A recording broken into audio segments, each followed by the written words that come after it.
I think I'm finally ready to say without crying. I know you don't want to hear from me. I know that all this is doing is just pushing you away. And I just realized that you're probably not gonna want me back after this. And it's okay. It's okay.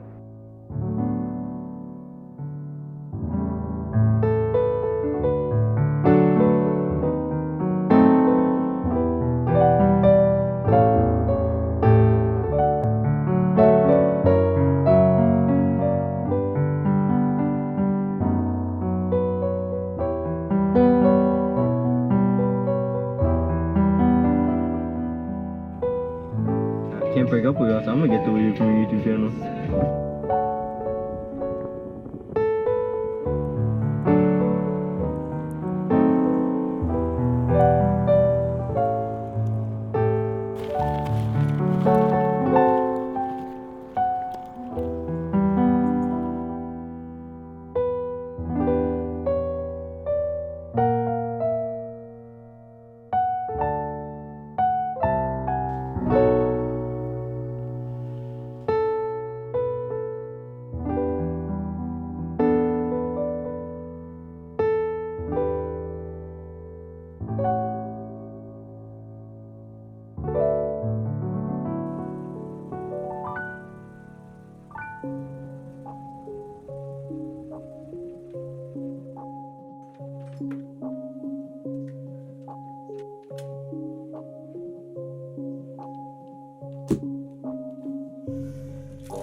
I would describe the feeling of the road to recovery as a never-ending highway.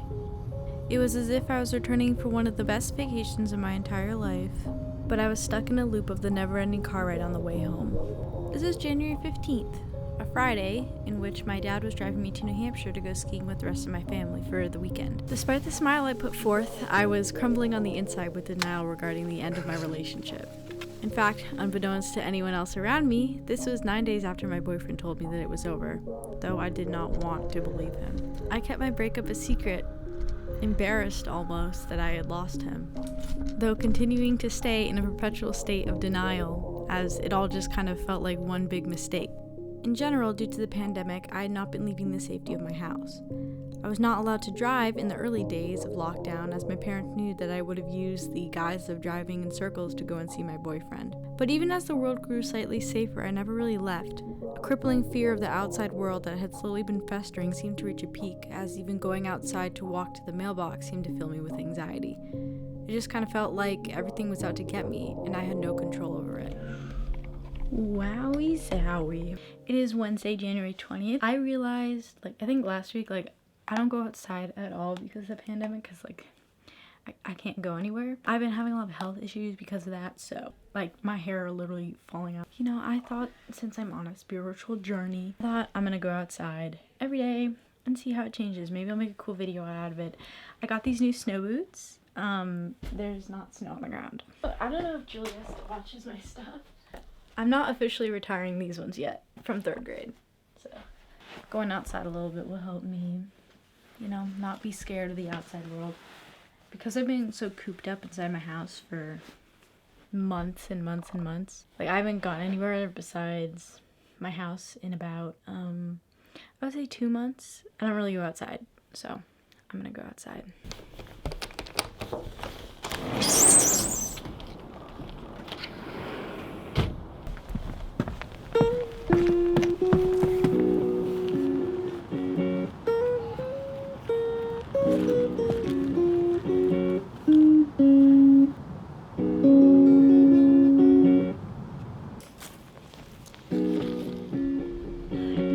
For a minute, it's freezing.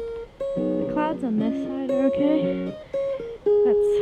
That looks stormy. It's really cold and I'm stressed, so I'm gonna go outside. 1 minute 37 seconds. It's not that long. I feel like I don't have enough time, so I'm gonna go outside. Okay. So a comprehensive review of my first day going outside. It was pretty cold, a little windy. I probably should have gone out earlier. It looks kind of all gross and disgusting now. It was fine. I just feel like I was wasting my time. A little bit like I should have been using my time for something else more productive or something, but I don't know. Maybe that will change. I have to do my physics test. It's only like 3 o'clock. I feel like I just don't have enough time. But I'm gonna do my physics test now. I didn't feel much better afterwards, and the lack of safety with my surroundings was completely overbearing. Really, the only thing that kept me going at this time was the notion that when he would come back by going outside, I would have all these fun, exciting stories to tell him about all the adventures that I went on. But the reality was that I felt like I couldn't go anywhere without the ghost of him haunting me. I had nowhere else to go, no one else to talk to, and unfortunately for me, this is something completely familiar. I would not describe my childhood as lonely, but I just never seemed to be fulfilled by other kids. But even though I liked being alone, I hated appearing that way. I remember a constant anxiety about appearing alone and undesirable, because in elementary school, the kids that played alone were the kids that were rejected by others, and I didn't want to feel like my greatest fears of being unwanted were true. How I found myself in most social circles was by meeting a person by chance and becoming a social chameleon, basically emulating their personality so that other people that were their friends would like me because I was so similar. Because of that, I really had only a couple of true friends growing up, and even then, I feel like they hardly even knew anything about who I actually was. But regardless, I was still always involved. I did gymnastics, I went to summer camp every year, and in high school, I was on varsity swim and dive and the gymnastics team, but I felt as disconnected as ever. Really, the only time that I did not feel failed by my peers was when I was with my ex. Watching people go to a parking lot just to talk was something that I envied. And I knew it was not going to be something that I was able to experience without a default friend. And getting a boyfriend seemed like the only option, and given the opportunity, I took it. So that's why when it was taken away from me, it just felt so unfair. It felt like he was my only ticket to really experience anything normal. Because clearly without him, paralyzed by my anxiety of appearing alone, I rotted inside my bedroom. But as I hit rock bottom, and with nothing else to lose, I would start doing all the things that I wanted to do throughout all of high school, as a senior, alone, no matter how cringy I seemed. But in order to really do that, I needed to get over my fear of driving. When you think of most high school kids having the time of their life, they're probably driving. When I was about 15, I had a countdown on my phone until the day I was able to get my license. And when I first got it, I drove a lot. Even at that time, I had a boyfriend that I dated for like 2 months. I would go to his house every single day that I could. Any excuse I had to drive, even if it was bringing my sister to Dairy Queen for dinner, I would take it. Hey guys, guess what? We're in the car again, because it's the only place we're ever in. But once the pandemic happened, I wasn't allowed to leave the house, and even once restrictions lifted, I didn't want to. But with any sense of normalcy requiring me driving, I decided to take as small of a baby step as I could and just get in the car and drive somewhere for 5 minutes, just to prove to myself that I was at least capable.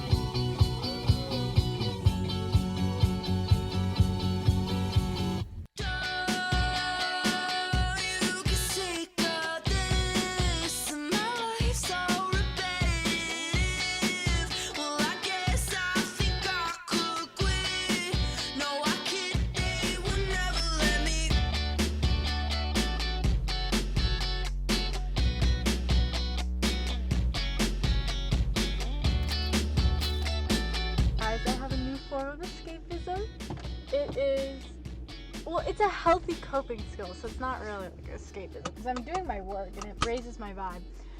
But it is going on drives to places around me that I've never been, on roads I've never been on. And I went out earlier and it was amazing, so now I'm going out again and doing the same thing. And filming it again. So, maybe I'll find somewhere to watch the sunset. So I can't really tell if this plan is super stupid or super smart, but I want to go on a drive every day until there is no road in Massachusetts that I haven't driven on. Like, with some exceptions. Like, I don't want to be going, like, snooping through every neighborhood, but, like, you know, there's so many places in Massachusetts I haven't been. The more new roads that I went on, the more I discovered lakes and hills that I never knew existed. I no longer started to feel that sense of dread of what if I get lost when I was somewhere unfamiliar. I just always seemed to find a way home even with no reception. Because of this, I started to trust myself to go and find and do things that were more exciting to me. The first of those being watching the sunrise at the Worcester airport at 5 in the morning. I finished the riff I wanted to, and I decided, because I started to hear the birds wake up. You know, it's morning, basically. Why don't I, while I'm up and awake, go out to Worcester Airport and watch the sunrise? Have I slept now? Does that matter? Probably not. Start the car. I left my parents a little note saying I'm not kidnapped or ran away. It is currently 5:43 in the morning.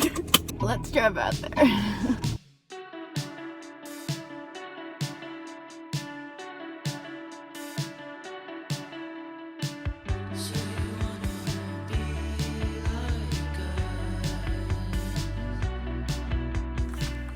Hey guys, I'm leaving the airport.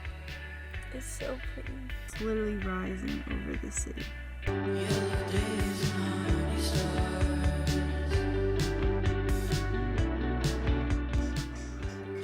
It's literally right over the city. Now I don't know if you can see. There's the Boston skyline. I'll zoom in with the other camera.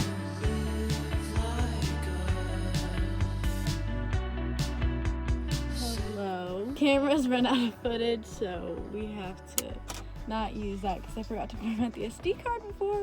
I'm gonna come here like every day, honestly. Yeah, I can show you some more, but look, it's literally golden hour. One thing I've not really thought about is getting home. I have a class at 7:20 in the morning. It is 6:40. It'll definitely take more than 40 minutes to get home. It'll be fine. If not, I can just literally join the Zoom call from my phone. It's so pretty. I know staring at the sun like this is probably not good for my eyes. I can put on sunglasses.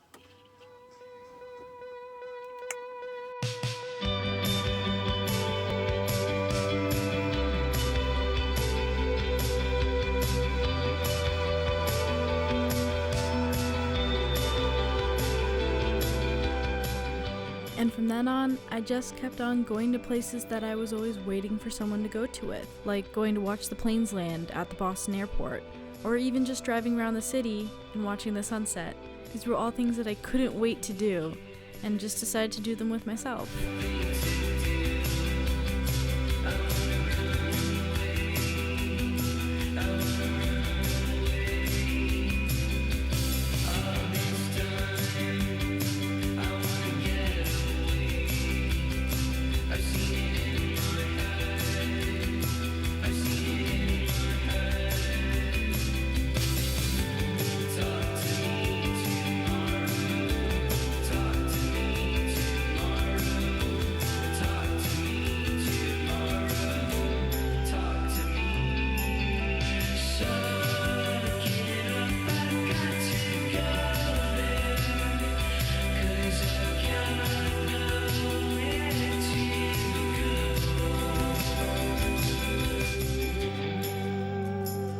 And that is where the story ended for about a year and a half. I was happy, I felt free, I had purpose, and I thought that I was over him. But to be honest, looking back, this is just the end of chapter 1.